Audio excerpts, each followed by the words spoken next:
This is the weather stripping module. It's used to show the difference between having a door properly weather stripped and not properly weather stripped.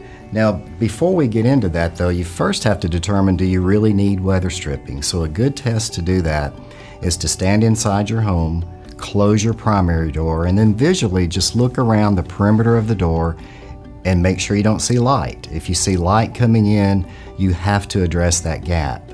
This door has been properly weather stripped. So when I open that up, you're going to see weather stripping around these three sides. This one on the bottom has no weather stripping at all. So I'm going to shut these back and then introduce air to show you the effects of not having that weather stripping. Notice how the one on the top with the weather stripping, we have no movement whatsoever. Then the one on the bottom, we have lots of air movement, which definitely shows we need to add this weather stripping.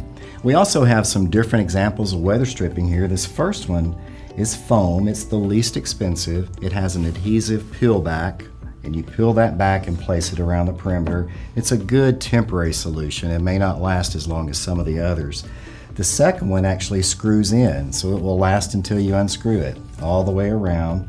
And then these three here are actually friction fit that you just simply by friction place around here. So that covers those three sides. The bottom, the threshold, there's a few different ways to address that. If you have that bottom plate, you can unscrew it a little bit and see if it raises up. And if you still see light, there's a couple of other options. One of them is a sweep.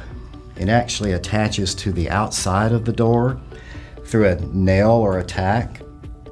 And that way when it's open, you can still open the door, but it blocks that cold air or warm air from coming in.